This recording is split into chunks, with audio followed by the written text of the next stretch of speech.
Home කුකරි YouTube channel එකට ඔයාලව ආදරෙන් පිළිගන්නවා. අද මම හදන්නේ තල එකතු කරගත්ත හැඳි කැවුම්.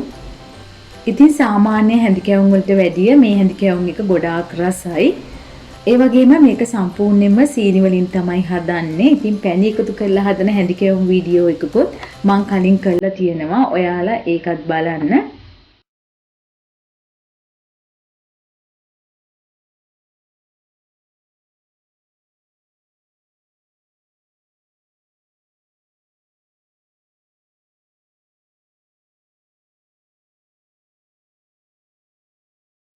අවශ්‍ය ද්‍රව්‍ය description box එකේ මම සඳහන් කරලා තියෙනවා.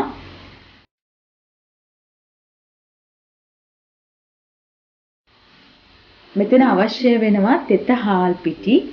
හාල් පිටි ටික හලලා ගන්න. කැවුම් ටික හොඳ පාටට හදා ගන්න නම් දුඹුරු සීනි අවශ්‍ය වෙනවා. දුඹුරු සීනි නැත්නම් ඔයාලට සුදු සීනි වුණත් මේකට ගන්න පුළුවන්. පාන් පිටි, පොල් කිරි, බැදගත් මහදුරු ටික, බැදගත් තල ටික, ඊට අමතරව ලුණු ටිකක් අවශ්‍ය වෙනවා.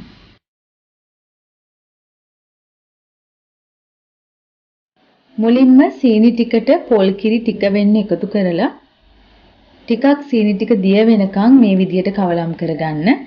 සම්පූර්ණ සීනි ටික දිය වෙනකන් කවලම් කරගන්න අවශ්‍ය වෙන්නේ නැහැ.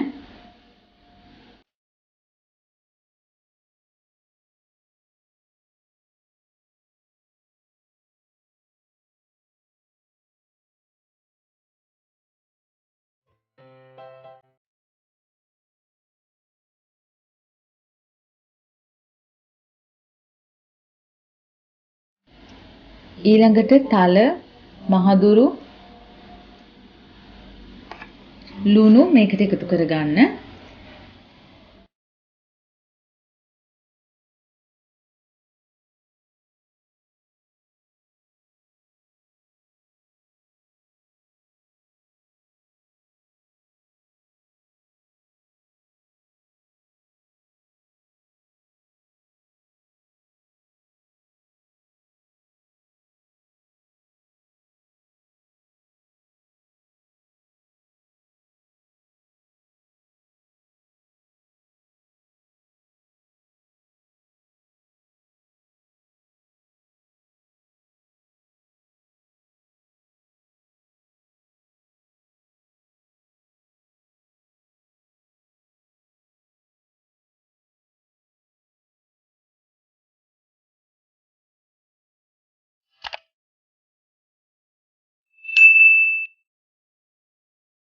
දැන් පිටි ටික ටික දාගෙන මේක කවලම් කරගන්න.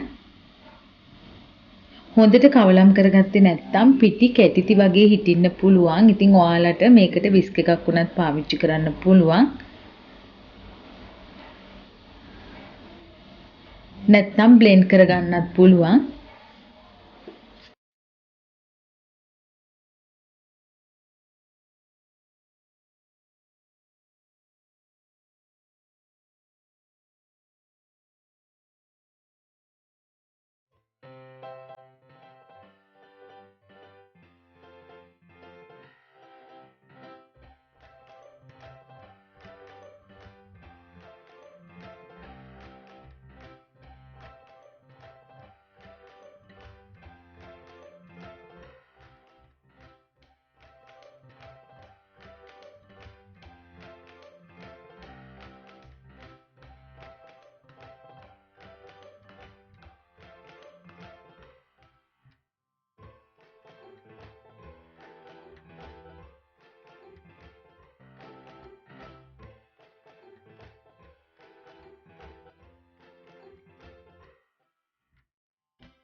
ඉතින් මෙතනදී අපි හදා ගන්න ඕන ගොඩක් ගොරෝසුත් නැති දියාරුත් නැති මිශ්‍රණයක්.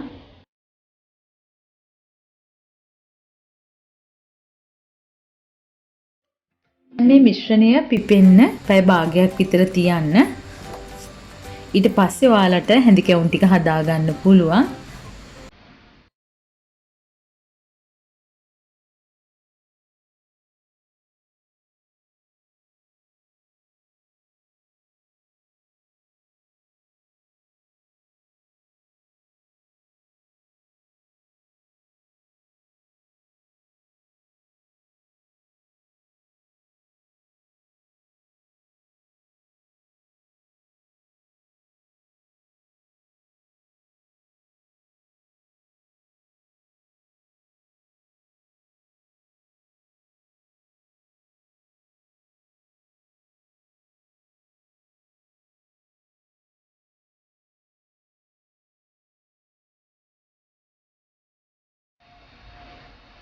ඉතින් මෙතනදී වරකට හැඳි කැවුම් එක බැගින් තමයි හදා ගන්න පුළුවන්. ඒ හින්දා මම තාච්චි දෙකක් මෙතනදී පාවිච්චි කරනවා. එතකොට මට ඉක්මනින්ම හැඳි කැවුම් ටික හදා ගන්න පුළුවන්.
ඉතින් මේ විදිහට හදන හැඳි කැවුම් ඔයාලට සතියක් විතර තියාගන්න පුළුවන්. මේකට අපි පාන් පිටි එකතු කරගත්තේ හින්දා හොඳ මෙලෙකට හැඳි කැවුම් ටික තියෙනවා. ඉතින් ඔයාලත් හදලා කොහොමද කියලා බලන්න. නැවතත් මේ වගේ වීඩියෝ එකකින් අපි හමු වෙමු. ඔයාලට සුබ දවසක්.